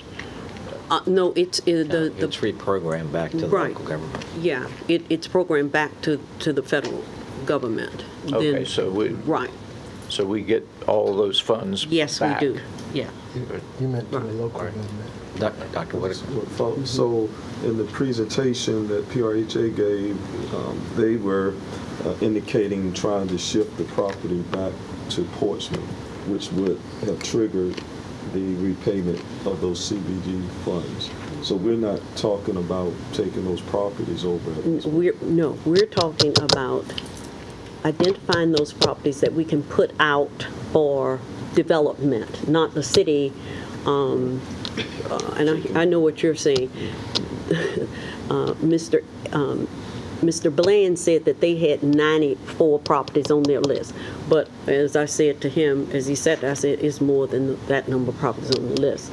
And with that said, I made it clear that we are not going to assume, okay, Portsmouth, you take all these 200 and something properties and now you got to maintain them and all of that. So that has... Well, that would have triggered, wouldn't that have triggered the payment back to the federal government of the funds that we use? It would have created some problems because we would not have done what we're supposed to do and we're doing now. That's why it has taken so long. So we're working with our regional contact in Richmond that is with the federal government, HUD, and we're communicating with Philadelphia, which is the national HUD. So when you say it's a budget issue, it's not a budget issue because we're about to require those properties. No, I'm saying right now they are maintained by PRHA, Right. and so if it was done that way, then the city was not budgeted to take on all of those properties to cut and maintain as they are doing and have done for the past 30 to 40 years that they have had those properties under their belt. So we're doing it the proper way. But I'm saying, but we're not. No, we're not. Okay. No. Lisa. I wanted to give an update. I was in attendance at the PRHA's retreat that they had on this past Saturday, and we revisited that list, the 3-page list that has the 94 properties on there. And what their board has asked that they do is take the 94 properties and divide them into 3 sections. What they want to keep, I'm just a messenger. Yeah. What they want to keep, what they would like for the city to take on, and what their are deeming as properties that are not suited for any purpose because they're either too small or, not developable or whatever the case is. So that's what's being presented now with their board and the properties that are listed there. One of them includes a property that's going to come up for vote for us tomorrow, of course, at the County Street location. And also, I mentioned to them because it looked like their whole first page, if you still have that listing, I have a copy I'll bring tomorrow for my liaison report, but that whole first page has Crawford all the way down, and I told them that there will be a presentation on Thursday, but of course we'll be at the board meeting, but all of those are listed as Crawford, and I told them that at our retreat we discussed the Crawford Gateway Revitalization Plan, so therein lies some. I'm going to follow up on Dr. Whitaker's question, and you don't have to answer now, but when the title of the property comes back to the city from the Housing Authority, in which it was acquired by CBDG funds, is the trigger pulled then for the repayment to HUD, or is it pulled when it's sold to the private sector? It is pulled when it's sold to the private sector. Not to the city? Not to the city. So no consequence if it comes back to the city. Until it's sold to a developer. Well, and we understand that, but I think what the bigger point was, what Dr. Patton was saying was right. The fund wouldn't be triggered to go back, but at that point in time, it would be our responsibility for the maintenance. That's all I I'm got that, but I'm asking this. There would be, if right now, although PRHA received the city's funds for CDBG, the funds always come to the city. It was the city who decided back. I know. Yeah. So with that said, until that property is sold, That's right. The transfer of the title by sale to the private sector. That's right. Not coming back to us. No, because it's already us. That triggers back the repayment. Right, it's really already us. Follow up on that. If the city reacquires it and puts it up for sale, doesn't that therefore differ from the original purpose of why the property was purchased? Therefore, triggering that obligation. I thought that's what we were saying. Every piece of property that was purchased had to fit a national objective. And so as the team is looking at the property, they are trying to figure out what was the national objective for buying this piece of property and aligning the objective that they bought it on or for why with how they would be recommending in these lists this property to be disposed as public or whatever. So it's a complicated process. And it's research that has to go back. And some of the properties, as Mr. Baldwin has said, they're going to have to continue research because they don't have all the information on it. I would say leave it. Sure. Leave it where it is until we're clear. Well, that's what we're going to do that. Yeah, we ain't rushing. I mean, we're going to do it right before we do anything. Okay. And that's what everybody hear that. But let me say this again. Yeah. PRHA is very much aware of the work that we have been doing since 2015. Right. We have shared that. I shared it when they were in here. So whatever it is that they may have said at the retreat of what they are doing, they know exactly what the city has been doing and how we have to, because we're the ones who actually received the funding and went over there. But we have to follow the federal government. We got that, but I think what we're saying around this table, as far as we're concerned, the majority of us say we don't want the ownership of it. That's exactly what I've been saying. Yeah. If there's some pieces knock yourself that out, but we're not. Right. Yes, sir. I recall in Craddock when we used community development block grant money to buy some blighted properties, we were on the clock to return those properties developed, and we missed that deadline. Now, these properties, you say some of them go back to 1970, And I have no idea what the objective was then, but you mean HUD is all right with going 48 years on property you've purchased without any penalty?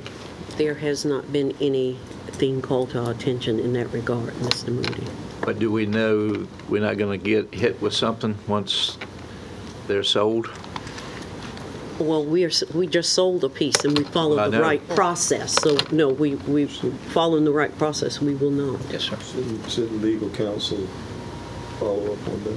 Yeah, I think we need to probably research that. We will. Because it didn't work that way in Craddock. Mr. Wheeler works with What?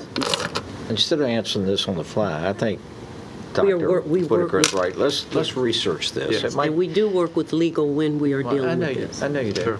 Mr. Miller. To Okay. the extent that we know, whether it's 94 or 100, All right. give us a Hundreds. list what the experts feel were the national objectives. Right. Whether or not there was a deadline to reach that national objective. So we have a matrix. Okay. And also with that, if the city attorney would give us his opinion as to whether or not there's any liability for meeting any unknown goal that might have been, a deadline that might have been there that we missed. Okay. We Is can that- get that. Good? We can get that. Good. Okay. All right. All right. And what triggers You can sit down. What triggers CDBG Refund. Right. Okay. We'll get that back to you. Yes, sir. I know this was unique opportunities, but I think we miss out on a real big opportunity when we don't consider like federal tax credits for renewable energy. When I was on council before, there was 3 large developers that approached us. They were ready to build totally. One of them was offering to build the jail and the courthouse. In exchange, all they wanted was some prime property, which was asking for a little much. But they did make those offers. There was another developer that came and wanted to develop high-rise buildings, condos, apartments, whatever, and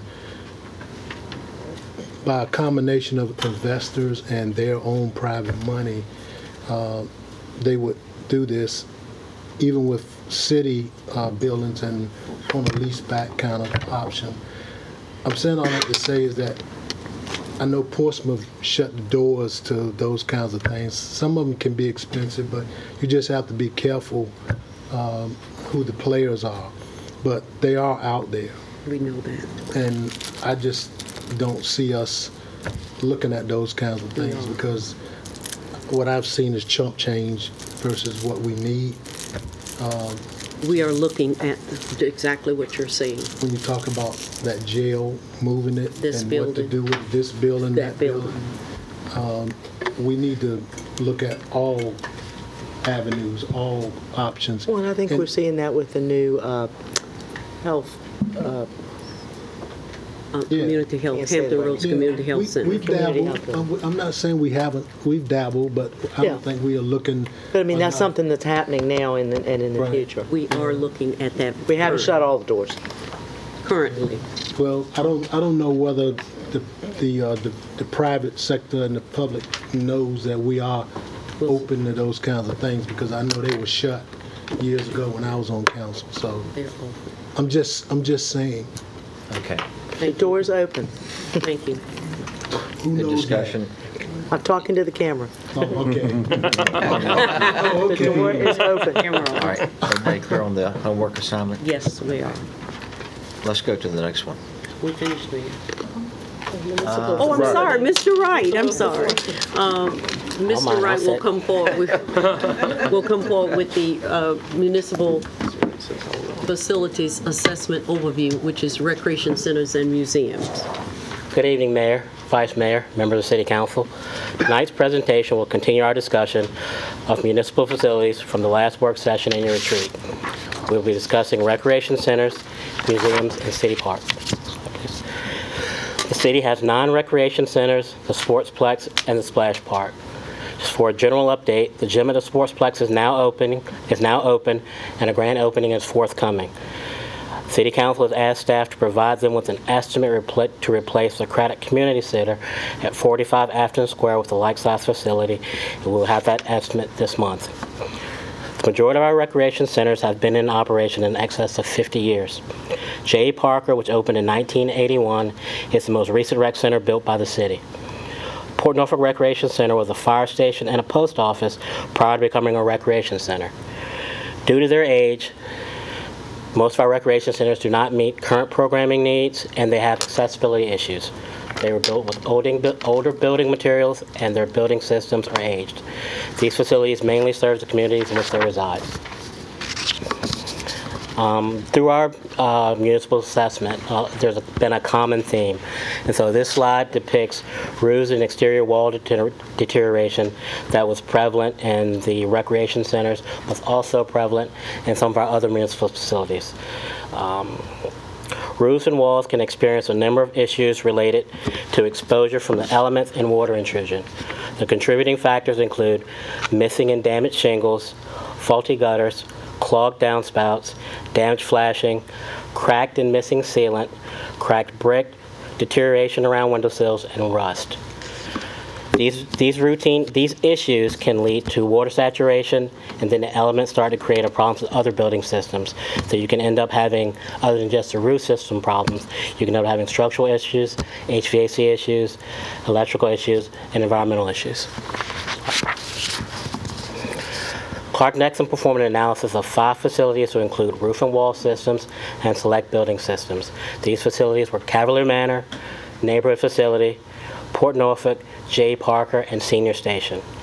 Staff conducted an additional analysis of Senior Station and also John F. Kennedy Community Center. The McPherson Design Group inspected the pool at Cavalier Manor recently. Deficiencies and significant issues were observed.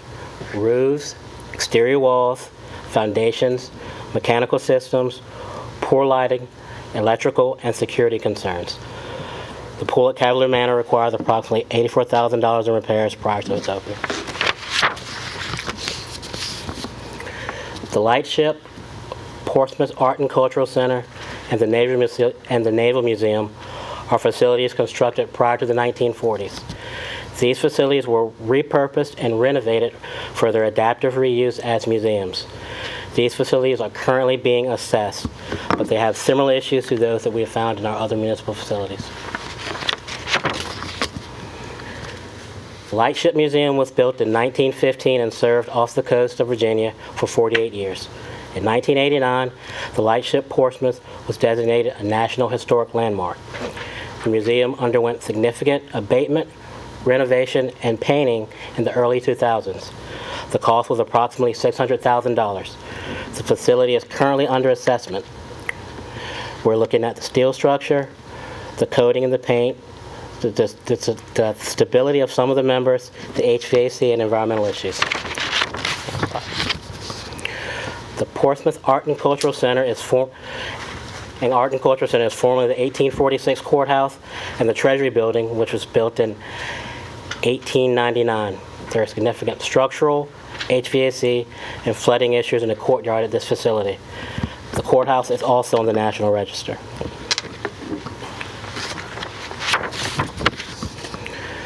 The Naval Shipyard Museum documents the history of America's oldest and largest naval shipyard. It has undergone significant renovations and structural repairs over the past 3 years. The cost of these projects is approximately $340,000. The facility currently needs new rooftop HVAC units, which will require reinforcement of the existing roof. The estimate for these repairs is $250,000. Significant renovation and expansion of the Children's Museum of Virginia to include new exhibits was completed in 2011. Generally, the building is in good condition. However, the HVAC and elevator in the staff area need to be replaced. The estimate for the elevator is $250,000. The HVAC is programmed in the current CIP. City Park is frequently visited throughout the year by Portsmouth residents and residents from adjacent communities for its amenities. The new fishing pier and the boat ramp are generally in good condition. The facility overall is in good condition. Parks and Recreation staff was made aware of some maintenance concerns a week or so ago. They're replacing missing and damaged fence sections. They're working through the city contract with purchasing to get the vending machines near the boat ramp operational. They're also planning to replace older deteriorated trash cans with new ones. They have received quotes to paint the barn that houses the Pokey Smoky, and our department will be working with them to extend and replace the barn doors near the front entrance. Currently, the track is inspected annually to determine if any repairs are required prior to the start of the season. The playground equipment and play areas installed by the Parks and Recreation meet all safety standards. If synthetic surfaces are to be considered in these areas, then engineered fiber meeting current industry and safety standards will be used.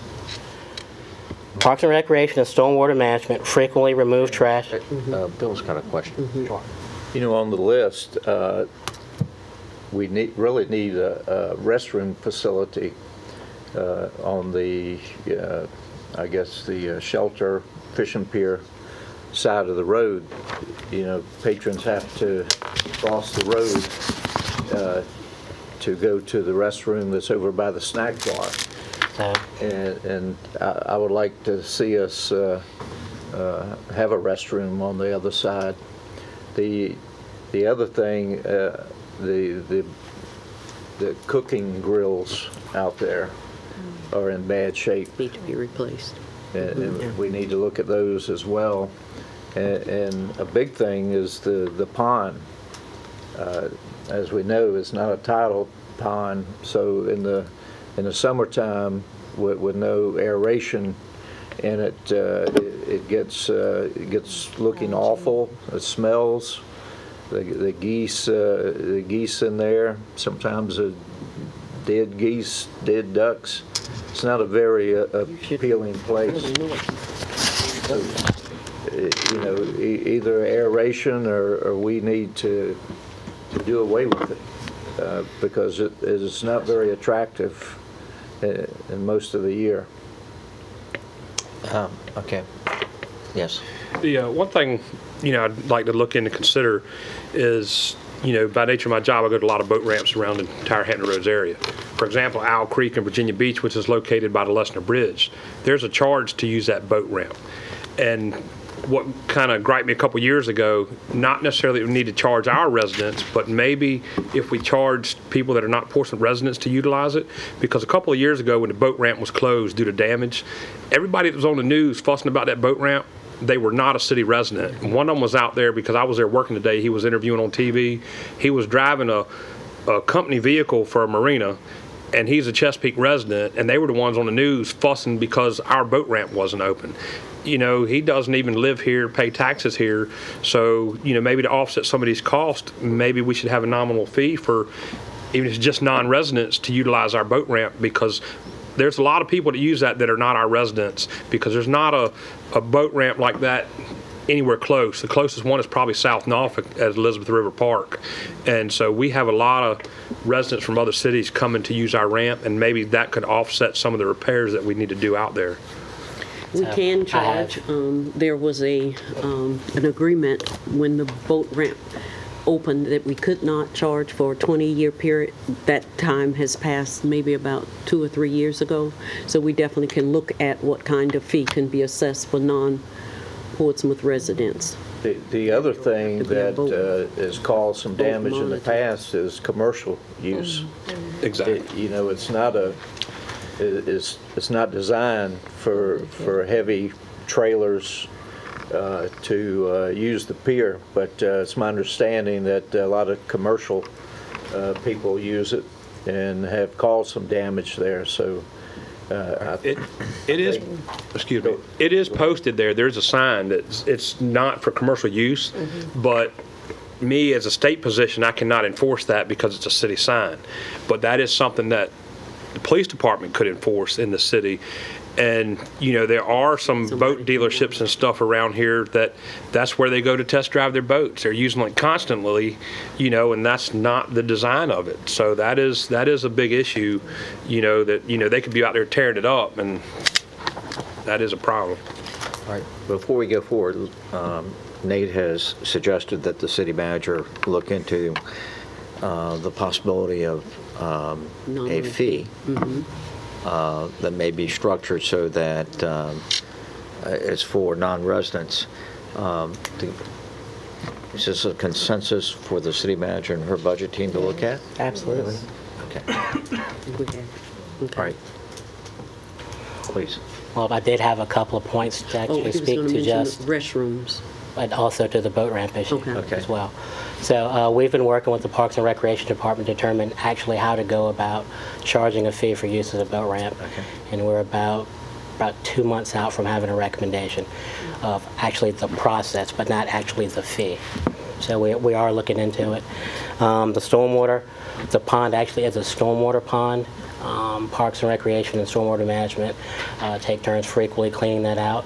We are evaluating the pond for aeration. It may not be deep enough, but we're looking at it. We may have to deepen it a little. As far as the bathrooms are concerned for the fishing pier, the bathrooms for the fishing pier are not water dependent, so they would not be allowed by the Chesapeake Bay Preservation Ordinance, so it would be a violation if we were to put bathrooms in that close vicinity to the fishing pier. And then as you... I'm not really talking about to accommodate the fishing pier, just that side of the street, because people having activities over there have got to cross over the fence, cross the road to the snack bar restroom. That is not very convenient. In today's time, no, it's not. The other thing is the snack bar itself. I get more complaints that it's not open, and when it's open, it's not. They don't have any wares to sell. Also, there's a place near the boat ramp that I think could be a revenue generator, maybe on the same bid as a snack bar, and that's to sell bait and soft drinks and other condiments to facilitate people going out to fish. You might want to look at that. Collect that fee. And collect that fee, yeah. Okay. All right. Something we'll probably go. and as the slide shows, I'm sorry, Dr. Patton. I just said that would be something we'll look into and probably go out for an RFP or something like that. Yes. Cool. I guess that's similar like what they do at Lake Cahoon. Yeah, right. And as the slide shows, there are some significant issues at City Park. The roof at the multipurpose building, the HVAC at both the Pro and Snack Shop, a new maintenance storage building, and then there's a section of bulkhead and walkway that are in need of repair. With that, take any questions. Any further? For me, I wanted to just give a closing comment. City staff would like to complete the current facility assessments of which Mr. Wright has spoken of and continue to prioritize projects to maintain these facilities in the FY19 budget. There are monies in the 18 budget, 425, how much is it? Just under 425,000. 425,000, that some of these issues can be addressed. Concurrently, staff will continue to research and study the museums and recreation facilities citywide. We'd like to present to City Council throughout the upcoming year and for the FY 2020 budget strategies and a plan to address recreation and the museums to meet the futuristic needs of the city. Any problems with that? All right, Bill? Craddock wasn't on the list because we had discussed it at the retreat. Yeah, he mentioned that in the beginning. Oh, okay. Yeah, So, repeat what you said, Mr. Wright. somehow I missed that. You were that was the lead in, Mr. Moody. That was part of the update. At the estimate, City Council asked us for a report to replace that community center with a facility of the exact same size. And we'll have that estimate by the end of the month. Terrific. Okay. It's worth repeating anyway. All right, okay. For our Craddock viewers. Okay. Speak to the camera. Yeah. This concludes the work session part of the open session. We do have a need for 2 closed sessions, and the reason for two, because I assume that Councilman Moody is going to recuse himself from one of them, and that's the first one. Correct. And we're going to declare I am going to declare a 5-minute recess. Yes, sir? Yeah, before we recess and go into closed session, just for tomorrow, let me get an update. At our last council meeting, we voted on the tower. We took it off the table, the tower, and trying to remember, that was T-Mobile. It was the T-Mobile Resolution. Right. There has been a concern that was raised that by tabling it and with the code change that is taking place, would that code change make that tower a use by right, or somehow with the change of the code, because we took it off the table, would that get approved with the new code change? What code change? That's up to us. I mean, the code change Mr. Baldwin is working on. it's up to The zoning code that's coming in No, that's about 1920. land. No, it's up to it's up to council to determine what we will deem as a by right use. Okay. And so right now, it's not a by right use. Right. And so it's going to take, at some We'd have point in to time, change we it. have to have a philosophical discussion amongst ourselves whether or not we continue that use as a conditional use permit or by right. Okay. But right now, until the new code gets in, and we have that discussion. It was just raised. I just want to. That's a good point. All right, I'm going to declare a 5-minute recess. Let's be back in here about 10 after 8, and then we'll consider the motion to go into closed session. Okay, thank you. We're in recess.